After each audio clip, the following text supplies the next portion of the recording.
let's all welcome We Win. Thank you so much for joining us, baby. Hey, Mary, can you hear me? Yeah, I can, yes. Okay, that's awesome. Can you And see? Can you see me stay too? right Let me turn on my webcam. Can you see me too or no? This is very cool. Hmm. Okay. Everybody hear me out on the webcam? Okay. If not, that's fine. I just like to connect to the audience and this will do. This will do. How you doing? Yeah. Let me see. Well, so this is a little bit different. Oh, can I go ahead and start? Are we good, Mary? You're sorry, yes, you are. Okay. Okay. Yeah. I guess I usually talk to the live audience. I get a lot of feedback, from you guys. So feel free to, use the chat. If you have like a dying question, feel free to open up your mic because the way I present, I really looking, to the audience, if you will, to read them, see how they are, and then I can kind of move forward with my presentation. So this is kind of weird because all you guys are avatar and they take out your face, so I can't really see any people's face. But let's just go through with this, and then we're gonna have plenty of time for question and answer later on. Okay, guys? Yeah. So yeah, today's topic is near and dear to my heart. How to find and score investment property in 2026 before everyone else. So, my name is Hui. I've been a seven-time Icon agent, broker, proudly broker by eXp Realty, and let's get this party started, right? So for those who haven't know who I am, I'm sorry. I done a really bad job market myself. So let me try to introduce myself again. I joined eXp Realty, and Bill, love his company. This is an amazing opportunity, guy. Everybody should jump on this. I start, working and building with eXp Realty in 2018. Um, I see, the guy that really changed my thinking, Robert Kiyosaki, a couple years ago, get my book signed. I really like Grant Cardone as well, chase him down, shake hand with him and have my book signed as well. So I would say, listen to Robert Kiyosaki when it comes to real estate investment and listen to Grant Cardone when it comes to salesmanship. Okay. You do not want, in my opinion, you do not want to listen to Grant when it comes to real estate investment. He got some really weird stuff that I don't think is going to apply to us. So Robert Kiyosaki, real estate investment, and Grant Cardone on salesmanship. Okay. So those are kind of like the North Star, if you will, that kind of guided my career forward. Okay. Well, so because of EXP, right, on top of buying and selling, we have the opportunity to build. I was able to build an revenue share organization of 260 people, connect to rich, with other people other leader in my group. These people are really near and dear to my heart, and I just love the community, the EXP community here. So I get on stage, like I told you guys, I don't mind speaking in public. I actually like to, talk in front of people, see you feed off from your energy. Speaking in front of the screen is kind of weird, but hey, it's better than, technology, right? Well, we rather have this meeting than travel around and deal with all the logistics. So yeah, when I have an opportunity to speak, I will. I try my best to deliver value to everybody. Um, like Marie say, I'm really heavy on flipping. I complete my flip number 111 already. So I has been flipping ever since I know how to do real estate. Okay, I get my license because I want to flip house. Eventually, right, we're gonna jump on the SDR bandwagon. So I own and operate quite a few Airbnb property. We can talk about that in a little bit. And long-term rental is always a bread and butter, right? So 19 rental and counting, and I added a small commercial property and tried to get my feet wet in commercial as well. Yeah, so that's professionally, that's who I am. Um, but this slide is not important. This next slide is really important, right? I really want to tell you guys that, despite all the success, despite people, looking up to me, I am a very imperfect human, right? I make a bunch of mistakes. I lost a ton of money. I screwed up. Recently, I got really sick. Yeah, and I make some really, really bad decision. And trust me, guy, I fucked up more than you think. Okay, way more than you think. So you could say I kind of fucked my way up to the top if you want to. So yeah, unfortunately, this is life, right? Shit gonna happen. You're gonna get beat up. You're gonna get, racked down to the bottom. All we can do is learn from our mistake, lick our wound, and keep our head high and moving forward, right? That is make us human, right? We are not perfect machines. With us out of the way, let's go ahead and start with this quote, right? I really like to start with this quote because the people with integrity and honesty, they not only practice what they preach, but they are what they preach, right? So that's my advice for you when you look for teacher and mentor in the space. You need to look for people who actually doing it, not professional teacher, right? Because professional teacher, they teach for a living. If you want real mentorship, if you want real teacher, you need to look for people who actually doing it for a living, right? It's a huge difference. You can see it. Yeah. So why investor, right? Why investor matter to your business? And I can tell you why right now because I don't like generating lead, right? It's just not my thing. I'm introvert. I don't like to talk to stranger. Yeah, I'm a real estate agent, right? And I don't like to talk to stranger. Screw me. But check this out. One email from 2018 is still generating business for me until now, right? It's one of the investor. He asked me to list his house, and then from this listing, I was able to meet another investor, right? And from this transaction, right, the investor that I was able to meet because of this listing, right? This single listing, it resulted in a buyer, a VIP buyer for me that keep doing, 12, 13, up to a point of 20 deal a year, right? So which one would you prefer? Would you prefer to, keep generating lead and, work with 20 new people a year? Or would you like to have, like one good people, one good investor, one good friend that you can keep doing deal with him, 6 deal, 10 deal, 8 deal, 20 deals a year, right? So that's how I feel, right? I rather work with one people and make that person really, really rich instead of working with 20 people per se. So yeah, really strong referral. When you work with investor, trust me when I say this, rich people they know all the rich people. Okay, it's just how the world works.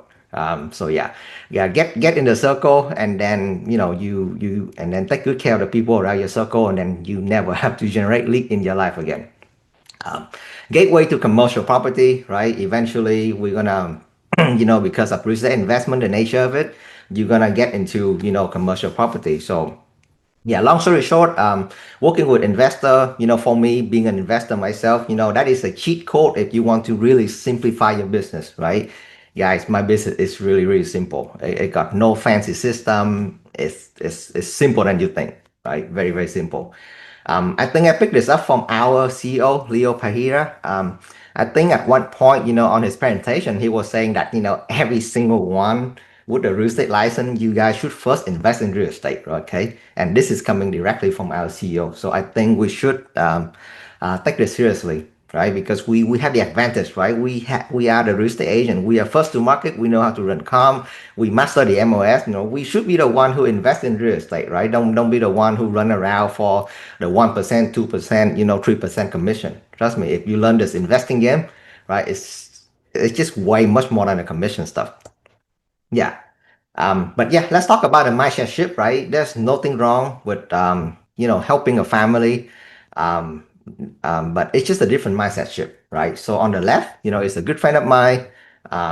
She's looking for a house, right? Her main focus is emotion and lifestyle, right? She keep asking me, right? Is this a safe neighborhood for my kid, right? Um, do my kid like the school here? How do they perform in school, right? All these questions, kind of surrounded her. Does the kitchen feel right for her, for do her home cooking, right? So these are really emotional and lifestyle questions that you as a real estate agent, on the retail side, you have to handle this, with care, and carefully, right? Because you deal with people emotion and people lifestyle. On the other hand, investor is really dry. We are all about number and ROI, return on investment, right? Who care about a neighborhood? What is the cap rate, right? Who care about a school? What is the cash flow after expense, right? These are really important questions, right? Because the number is the basis of all the deal. You get the number right, everything else is fixable. You get the number wrong, the deal is going to be screwed. What is the ARV, right? The after repair value for flipper, so important, right? Um, yeah, so it's just a lot of number, a lot of ROI, and you have to shift your mind, from kind of emotion and lifestyle to a very cold-headed investor, right? Because you need to run your number and you need to make smart decision on the investment, right? This is not a home, it's a house per se. It's an investment house that produce cash flow. So yeah, it looked the same. You still go to closing, you still, hold your key, congratulations and stuff, but the process is super, super, super different. So I would suggest you, if you want to focus on the space, just shift your mindset from emotion and lifestyle to number, number, and number, right? It's the number that determine the deal. Yeah. And the type of investor you will encounter, right? Or the deal type, if you're gonna investing in yourself, you need to know, what are you looking for? Otherwise, if you look all over the place, you're not gonna be able to find anything, right? So we have out of state buyer, right? These people, they look for turnkey property and reliable system, reliable property management. So you cannot, send them, like beat up home because they're not gonna have any capacity, to fix it up, right? They rely heavily on your local expertise, and they need, really, really good support system, any contractor, any people that you have to help them, make a purchase, out of state, right? And then you have the traditional buy and hold investor, right? This is my bread and butter, right? We prioritize, cash flow and long-term stability, right? We are building wealth steadily to appreciation, tax depreciation, and monthly rental income. So my mindset is very different, right? I need to reduce my tax as well. So those are my main concern. So when you speak to this investor, you need to understand what they are looking for and you speak to their language, if that makes sense. Or even for yourself, right? You need to know what you're looking for. Flipping, same thing, right? We could care less about cash flow when we flip, but the market value, the after repair value, and the speed of the transaction, the velocity of money, this is so important. You get this two wrong, you get this two number wrong, and you lose number. So double check your comp, double check the day on market, and then double check your repair cost. Yeah, we want value added property with equity potential and really, really quick turnaround time, right? So that's a flipper mindset. Very different from out of state, very different from buy and hold. It's just like a completely different business. Yeah. And then there's this new thing, right? Short-term rental, mid-term rental. What is all this about, right? We focus on location, uniqueness, yield, right? We have way more return than a buy and hold investor. But we're gonna have more engagement, more running it like a business, you would say, because you basically running a hotel, right? And you have multiple check-in and check-out. You have cleaner, you have handyman. You basically running a hotel. So just keep that in mind, right? It's not it's by no way a passive income, but you can still able to build wealth, right? If you love hospitality, like me personally, I love hosting people, and then maybe STR and MTR is gonna be your niche, right? Yeah, so these are just four basic. I know there's gonna be like a ton of other deal type, a ton of other investor. But for the sake of this presentation, I just gonna nail down this thing, for us to kind of get the conversation started. So yeah, um, kind of when for yourself or your for investor, right? Really, ask the question, what type of investor they are, what type of house you want to buy. So and then you ask yourself or you ask the investor, right? Well, what is the important question for these people, because they have different objective. They're not the same. Yeah. Same thing, right? How to speak like an investor. We briefly went over this, right? What is a cap rate, right? What is the ARV, right? Super crucial for fix and flip, right? What is the debt and what is the DSCR, the debt service coverage ratio? Really important when you come refinance. The cash on cash return, the ROI. If we have time, we can go a little bit on my favorite strategy, which is the BRRRR, right? If you know how to BRRRR, you BRRRR one property a year, you well on your way to create, wealth, right? Very, very, advanced strategy. But if you can master this, this is your shortcut to wealth. Buy, rehab, refinance, and repeat. I would suggest everybody to really, really study this strategy. Yeah. Ask the right question. Like I told you, financing, investment strategy, timeline. Um, if you just want to, the most important question, if you just want to, write it down right now, is how much money do you set aside for this, or how much money do you have to invest in real estate? Because guys, real estate investment, it take money, right? It take effort and it take courage. But the first thing first, you have to have money. So don't beat around the bush. right? You talk to a lead, maybe after maybe a short 2 minute, 3 minute conversation, you need to ask this question right away. Mr. Investor, how much money do you have to invest in real estate? If they tell you no, maybe they're not a good lead, and maybe you should spend less time with them, right? It takes money, a lot of money, not a lot, but it does take money to invest in real estate, and then from that you can kind of go forward. But I would never talk to anybody who does not have any money to invest in real estate, right? Or access to money, I would say. It's just going to waste your time, trust me on this. Yeah. um, but yeah, build trust to transparency, share your own deal, discuss success and challenge, stuff like that. Um, but yeah, the picture on the left is one of our flip. I don't know if you can see the difference, the before and the after. We kind of, yeah, I guess we did everything on this house, right? We painted cabinet, we have new flooring, we have granite countertop, new electrical, new plumbing, new backsplash, this and that. Yeah, we this is one of one of the really good flip that we did. So, but yeah, it's just so many different ways to make money in real estate. Yeah. And again, if you speak to everyone, you will connect with no one, right? There's nothing wrong with focus on new construction. There's nothing wrong with focusing on different niche of real estate. But for me, I choose to be an investor and helping other investor invest in real estate. So if you can just focus this message as far as your marketing, the lead is gonna come, the business is gonna come to you because it's very direct. It talk to the right subset of people. If I try to be, the realtor for everybody, hey, first time home buyer, military buyer, this and that, and then maybe, I speak to no one, right? But I only speak to the investor, if that makes sense. If you listen to my story, I'm used. Let me stop that. Yeah. If you listen to. There you go. Yeah. So where to find quality investor, right? Since all of us here, we are real estate agent. Online community, right? I spend a time, bigger pocket forum. I used to spend a ton of time there. Facebook real estate group, LinkedIn. But yeah, this online community, it doesn't require you to travel, so it's super super easy for you to go there, add value. Plus, guys, please do not spam people, add value, and then from that you're gonna find a lot of good investor to work with, right? This is my favorite thing, right? Sport club, because I play tennis, and I will tell you guys a story, right? If you drop me in a city and I know nobody, I will immediately find out who's the best tennis person there or the best tennis coach there, and I get to know him.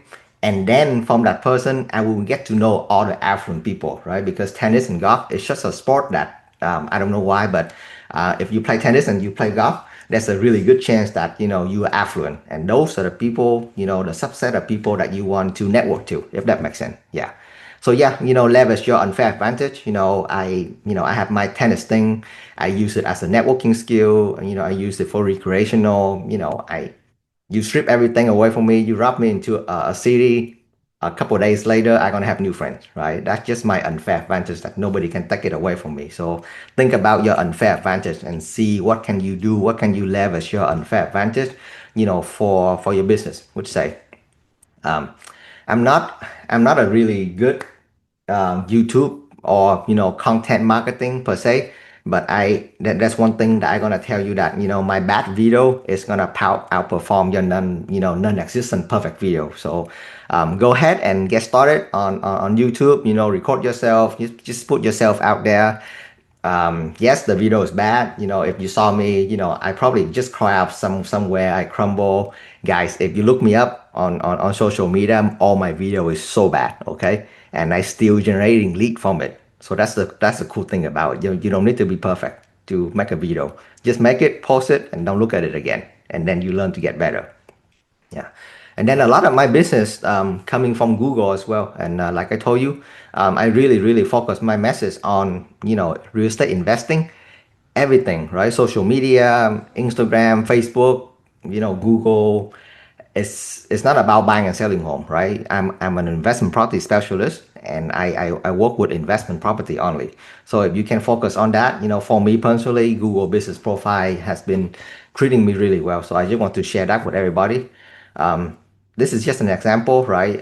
If I look at all the top team in my revenue share organization, all of them have really good Google presence, right? I'm actually the worst one, right? I'm 4.9. I got 62 review, right? All my team beat the crap out of me, and I can, I think I still do pretty well as far as a solo agent. So yeah. So that would be your homework.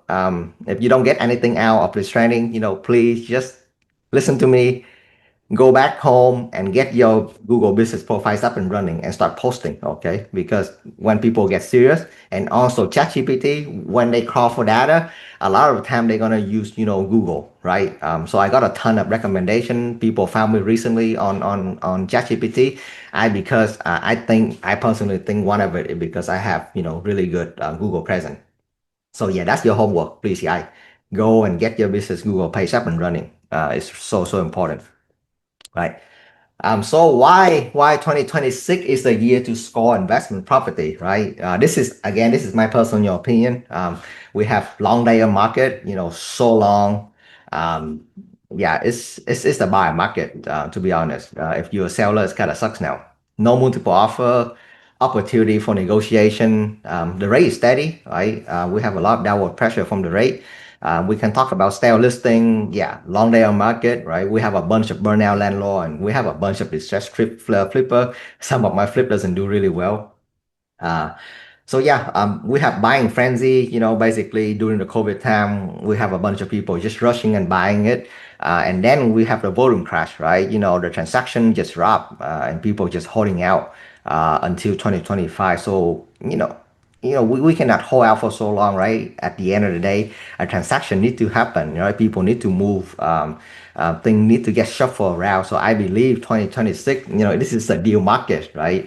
I am ready to make a deal. I don't know what about you guys, right? Somebody help make a deal to me. I'm happy to maybe sell a couple of my portfolio, big house in my portfolio, right? So yeah, I believe 2026, this is the deal market, right? People, they cannot hold out for that long. They need to make a deal. They need to move on with their life. So pay attention. uh, this source, right? So now we're going to go over the source. These are the source that I really use to find investment property, and it's going to be surprising you, right? Your MOS, for me, is har.com. This is still your gold mine. This is still your big gold mine. I still find, I would say, 50 to 60% of my flip, right? I still can find it on the MOS. And if I can still find it, some of y'all is on a different MOS than mine, y'all can still find it too, right? It's just full of opportunity that Asian they ignore, probably because you guys don't know where to look, right?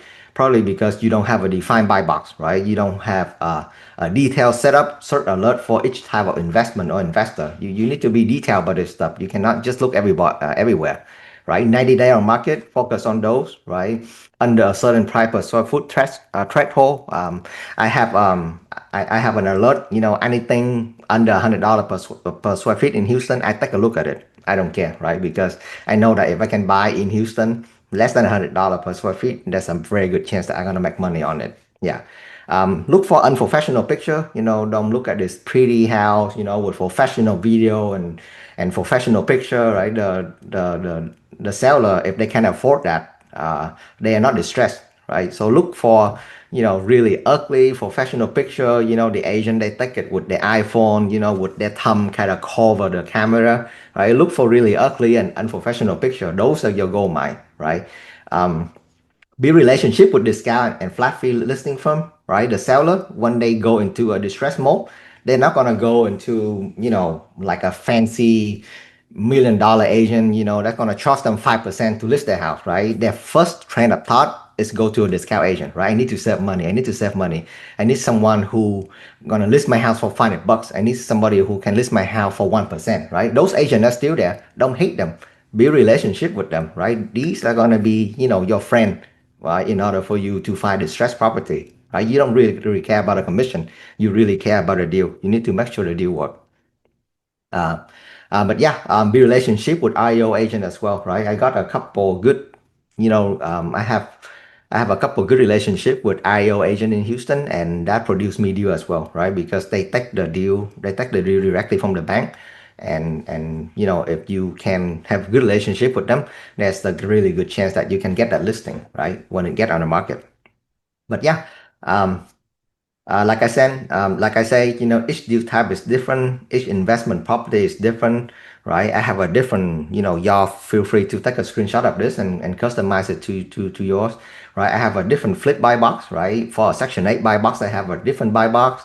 For a house hacking buy box, for one of my clients, it's completely different from the flip, right? And for the STR and the MTR, it's also completely different. Again, right? Probably one of the reason I coach a lot of people, and one of the reasons that they keep telling me that they can't find a deal is because number one, they don't know what to look for, they don't know what they are looking for, and they look everywhere. Okay, I look under very specific zip code, and I look for very specific thing. That's why deal keep coming to me because I look for it. So yeah, I spend a lot of time on source number one because I still think that this is still your goal mine, right? You have your license, leverage it. A lot of people they don't. So yeah, wholesaler as well. So probably the rest of my business is coming from wholesaler, right? For beginner who are wholesaler, right? These are distressed deal finder who need solid buyer. So these are the people that go knock on door, they do cold calling, they went to all the trouble, they went to jail to get the signature signed, they went to all the trouble, to get the contract, and then they're gonna sell you a contract for a fee, right? So in my experience, I like to work with small local wholesaler, right? Not the massive big wholesaler daisy chain operation because your assignment fee is gonna keep adding up. So I like to work with actually the actual people who find a deal, right? Not the marketer, if you will. I really focus on build relationship, just like anything, right? You attend networking event. If a hard money lender throw an event, you make sure you show up and you talk to as much as many as wholesaler as you can, and maybe pick a couple good person that you can click with and start building relationship with them, right? This is still a relationship business, pretty much. Local Facebook group, right? Also a good source to get to know the wholesaler there. And most importantly, you have to prove that you are a serious buyer, right? The thing that wholesaler hate the most is it's not serious buyer. People that get under contract and then they're gonna have drama, they backed out, it put a lot of stress on the wholesaler. So you need to tell people, you need to tell wholesaler that, hey, Mr. Wholesaler, I have money in the bank, ready to close. If you don't have money, here is my pre-approved, hard money lender, ready to close in 10 days, right? I don't play no game, no drama. I know that, you work a lot to bring this contract, right? I pay you a fair assignment fee, right? It's be a good buyer, right? Don't be a flaky buyer. That's the thing that wholesaler they afraid the most. So yeah, build your reputation, make sure you are the good buyer that always deliver, and then you're gonna see deal coming to you, right? Prove that you can close, really important, right? And then share the buy box as well. If you haven't heard of Investor Lift, I would suggest you to write this website out. This is the MLS of wholesaler, right? We have HAR, right? But there's another MLS for wholesaler. It's called Investor Lift, and when you go in here, you can find, it's like an MLS. You can go search for property to buy, right? Super easy to use. I would recommend you highly, get to use Investor Lift. Yeah, whoever created this website, he must be a billionaire now. It's crazy. Yeah, so kudos to him. Uh, but yeah, source number three, builder sitting on inventory. Probably y'all know this way better than me, right? A lot of builder right now, they need to get the inventory out. And last year, right, I was able to help this investor from New York, and he has the money that he need to deploy a large amount of money, and he cannot buy one or two property, right? We on a time crunch. It's already November, December, and he need to deploy like $2-3 million into housing to offset his tax liability. Yeah. So yeah, builder it's great when it comes to this. When it comes to bulk deal, when you buy 4, 5, 6, 7, 8 home from them, you get better pricing, a lot of discount. In Houston, we use Lennar. Lennar is one of my favorite builder here in Houston. I'm not sure what about your area, but I like Lennar here. They have special investor financing. they already buy down the rate. It's a lot lower than the market. The investor is happy with it. And you can, again, when you buy big, when you buy a bunch of house, you can negotiate a lot with them on the price, on the closing cost credit and stuff like that. Yeah. Just one warning here, right? I would never let anybody that I work with, I would never let my client buy a negative cash flow property, right?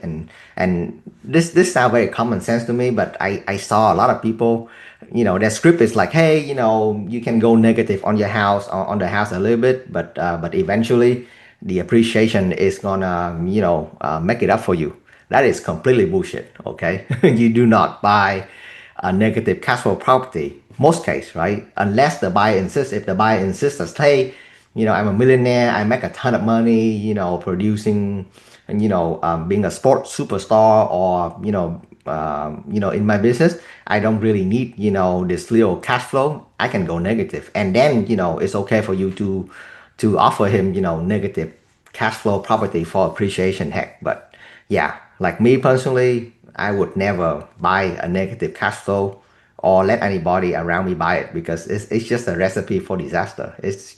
Some of people I know, some of the real estate agent, y'all still selling this, that is just complete BS in my opinion. Okay, so yeah, well, watch the market rent, property tax rate, property management fee carefully. They can kill an otherwise very solid deal. Yeah, passive cash flow number one. Uh, Source number four, maybe you are speaking to one right now, right? Burnout landlord ready to exit because Jesus Christ, it's so hard to landlording, these deal right, nowadays. Yeah, so this is where you become, valuable, right? Burnout landlord, us, we are the perfect candidate for creative financing deal, right? Some of the deal went out, I went out, but I don't necessarily need all the cash tomorrow, right? What I'm gonna do with all the cash? Put it in the bank, right? Get tax liability. So this is where you can get creative here, right? You can do seller financing. This is how I bought my first commercial property, because the seller doesn't need all the cash and he owned the property free and clear. So a very simple seller financing deal, for burnout landlord. Subject to deal, if you want to go a little bit advanced, it's gonna become very attractive when you talk to, burnout landlord, right? We have rising operating costs, funny, I just put a screenshot on, right? I try to inspire you. I try to speak to people about real estate, and then, the moment after, I have to deal with, like a dog, coming over to my fence and chew a siding of my house, right? It's so freaking annoying, and it's so freaking burnout, and I have to deal with this shit like, day in, day out. So yes, I have tenant fatigue. Every landlord does, and these could be your opportunity, right? Somebody make an offer on my house, I freaking sell this with a dog, and let y'all deal with, him chewing the siding stuff. It's so annoying, guys. But yeah, it's your opportunity, right? But yeah, um, I would say a really good line for you is to just ask me, right? Hey, have you ever thought about selling one or two of your non-performing property, right? I work with investor who might have creative solutions, so I think that would be a great line to start a conversation to for burnout landlord.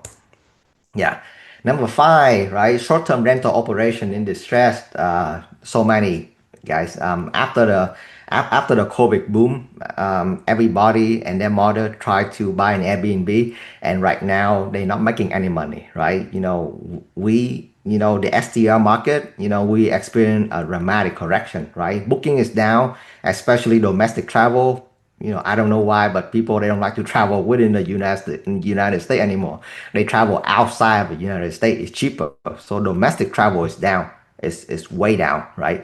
We have rising insurance, we have rising property tax, and Airbnb and a lot of other platforms. They are shifting toward a more guest friendly policy. So, the host is a lot more vulnerable now, right? And of course the market, because everybody try to get in, it's just flooded with competition, which is your opportunity, right?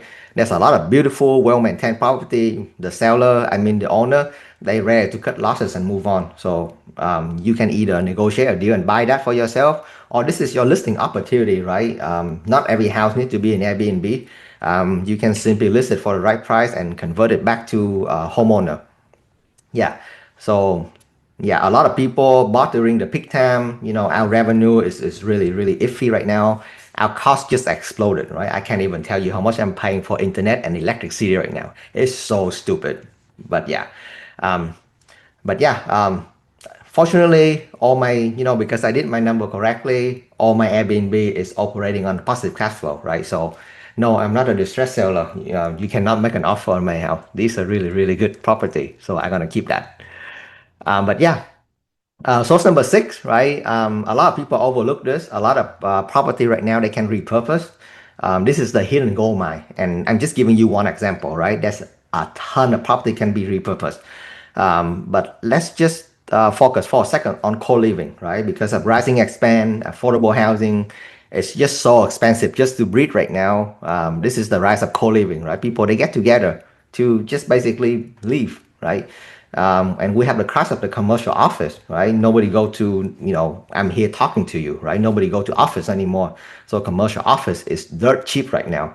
Some space, right, can legally convert it back into living space, right? And it's so ideal for co-living because of the large layout, the multiple room you have, the ideal bedroom and bathroom ratio in there, right? It make a perfect conversion for co-living. So and because you rent it out by the room, right, you have significant increase in rent versus renting, versus if you rent the whole house. So affordable housing, in my opinion, is going to be the name of the game in 2026 and moving forward. If you want to make money, get in the affordable housing game, and there's so many ways to play to play the card on affordable housing, right? Co-living is just one of it, right? Get educated in the space, get to Pass Split, right? Pass Split is a really good platform for co-living. So just get in there, go to their webinar, get educated in the space. It's just a lot of money to be made there, right? And then assumable loan, right? This is the classic, but because we have, our rate is high, right? Some of the rate, I would say I forgot the report, but I think like about 60% of mortgage in America, we still under 4%, right? So these are extremely low rate, and it's gonna give you and your investor a possible cash flow, right? Don't get me wrong, you need a large down payment usually to close this loan, and it's so hard to close assumable loan, right? The closing is long, it's extensive.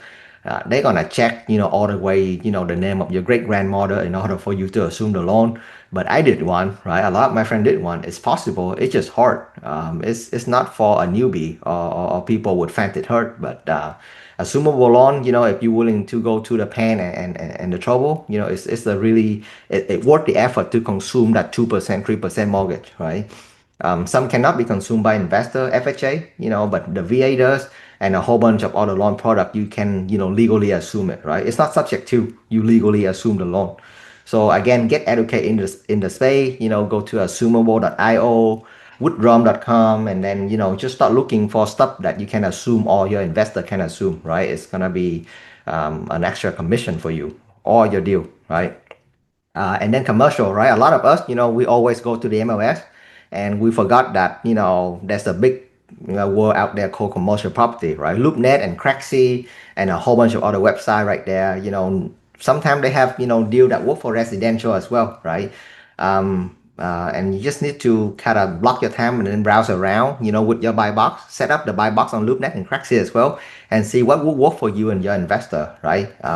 Maybe you gonna run into like a rundown fourplex or rundown, sixplex, eightplex that you can repurpose, right? Have to one third to long term, the other third to mid term, and then the other third you can use, for Airbnb. Maybe there's an office that you can convert to co-living space, right? These deal, they might not be on your MLS, but they might be on Craxi and LoopNet. So, it might be worth it to take a look and set up your buy box there as well, right?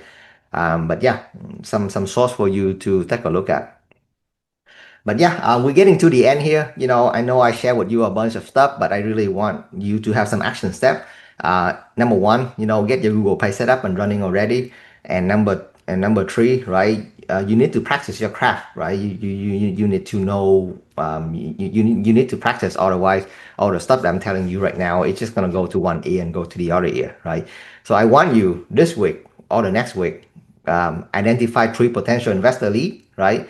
And the two most important questions that you need to ask yourself or your lead is, who has the money, right? You need to follow money. If you if you're struggling, if anybody is struggling paying their mortgage rent or paying their car payment for the month, they're not gonna be interested in investing in real estate. Okay, you need people, affluent people who has the money ready to deploy, right? And especially, how can you help them make more money? How can I help you make more money, right? You constantly need to ask this question because this is basically your value added, your UVP, right? What makes you different? How can you make people more money, right? Not finding a place to live. If you can help people make more money, they're gonna keep coming back to you. So you need to answer this question, right? And nobody else. So really, really think about these two questions. It's so important, right? And then learn to create your package, right? Learn to analyze deal, right? Create your investor package. Analyze two three deal a week to get started. Build a spreadsheet. Convert it to a PDF, and then just text your investor, right? The screenshot is actually not from me. It's just from one of my friend, in another state. But man, the way he sent out his investment deal is just so appealing, right? Great investment opportunity with 2.25% interest, right? Here's a picture. He is the address. He run down all the number for me. I mean, it's just so easy for me as an investor, right? Out of state investor to take a look at his deal. So I would suggest you to kind of maybe use it as an example and then create your own investor package, right? Again, we don't really care about how pretty the kitchen is. We really care about the number. Can I make money buying the house? It's not a kitchen anymore. So yeah, really, and then conversational wise, right? The best subject, we're all in sales. The best subject is not you. The best subject is always about your investor, your client, and how can you deliver value to them. Yeah, so I would say do the thing that I told you, and you're gonna have your first deal, or you can work with your first investor client within 30 days. I guarantee that. Yeah. But yeah, start simple, right? We went over like a whole bunch of stuff to source the property, right? MLS, wholesaler, investor list. We didn't even talk about auction, but maybe that's the next presentation. But yeah, a lot of people they ask me like, how do I analyze deal? And I will just share with them.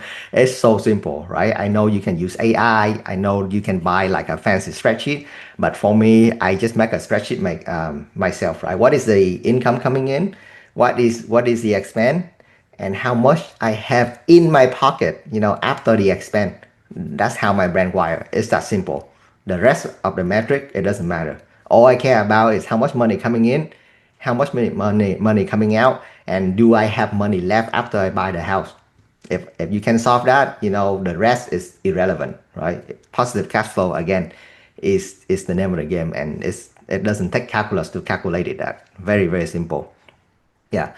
So spreadsheet, CMA, hopefully everybody here talking, y'all know how to use CMA. ADNA is for long-term and short-term rental data. So I would suggest you to look into that. Maybe the state broker can talk a little bit about Privy. They start rolling it out to, quite some people in EXP. Privy is also a good AI to lay on top of your MOS to analyze deal for you as well. PopStream, Remind, there's a whole bunch of tools that you can use and buy. But I would just start very simple with a spreadsheet, okay? And then of course, this is a team sport, right? You cannot do this thing by yourself. A lot of people, they just talk about a deal, right? But they forgot that, like the guy that can make or break a deal is actually your lender, right? Your lender is so, so important, and you need to know this person really, really well, and they need to know exactly what they're doing. They need to be an investment friendly lender, or better, they need to be an investor themselves, because only if you're an investor, you know what the hell you're doing. If not, and then you just basically, I don't know, it's just you don't know what we've been through if you never buy a rental house. So yeah, investment friendly lender, they need to know exactly their number, what is the DSCR mean, how to structure a deal, to push it to the finish line. Really, really important, right? Insurance agent, property manager, contractor, CPA, bookkeeper, 1031 exchange agent, and then the cost segregation. If you really into like tax, right? Pay money for a cost seg agent, so that way you can reduce your tax liability as well. So yeah, this is not a solo game. You need the whole team behind you if you're gonna invest or if you're gonna help people invest. It takes a lot of people to basically get a house. Yeah. Reading books, right? I'm a big fan of books thing. I believe that, reading is showing your conversation. The diet is showing your energy. and your environment is showing your growth. So if you don't read, when I talk to you, I know exactly, you don't read. So please read, right? These are the book that I recommend. Being the top 1%. This is, basically your Bible if you want to be an investment friendly realtor. This is a really good book for sale as well. I'm actually working on my first book, How to Create Your First Million in Real Estate. So hopefully I'm gonna be able to offer that soon. And I love it when it comes to tax. So I would suggest everybody to start to understand, the tax as well. Because if you make $1 million and you spend $1 million and then you don't have anything, right? It's what you keep is really important, and tax is a big part of it. So get educated on it, so that way you can talk with your CPA more intelligently, and especially you can give correct, not professional advice but guidance for your investor. Really important, right? Investment, salesmanship, and then tax. Question. I think that's it. Thank you. Oh my gosh, that was such great information. I Yeah. was going to ask you, do you mind, is there any way that we can put a link in to share your slides? Do you mind if we do that? Yeah, go ahead. If you have the link already, go ahead and share it. If not, I can quickly do that again. Okay, awesome. Yes, we do have one. Yeah, I'm to ask yeah, you. I'm sorry. I'm just now reading the chat. I just hate that, in front of a computer screen. It's just so hard to see, people reaction. Yes, it is. But yeah, feel, Couple with about a form, asking about the formula um, to calculate the cost reference. But if they have the slides, they'll have that. okay. And then can they reach out to you? Yeah, absolutely. Okay. Awesome. We're going to keep going because we're almost out of time. But if y'all have any questions, please reach out. And he will answer any questions you have, and the slides have been posted. So we want to hear from you. So if you don't mind, please scan the QR code and take a moment to complete a short survey just about today's meeting. All information is good information. And then make sure that you join us next week. We have the amazing Josh Davis hosting, Todd Merritt and Greg Learman. And they're going to be talking about 1031 exchanges and why they matter now more than ever. So this is a do not miss. If you know anything about 1031 or want to know more about 1031 exchanges, it is a great subject to become an expert in. And also we have Welcome to EXP Onboarding and Orientation. That is today with me at 11:30 right here in the auditorium. So come back if you are a new agent and spend some time with me in here. Also, we have Texas contracts. It's going to be how condominium and 1 to 4 contract differ. And that is going to be on Thursday at 1:30 right here in the auditorium. Again, I am going to be hosting that and I look forward to it. We are also looking for speakers for upcoming events, meetings,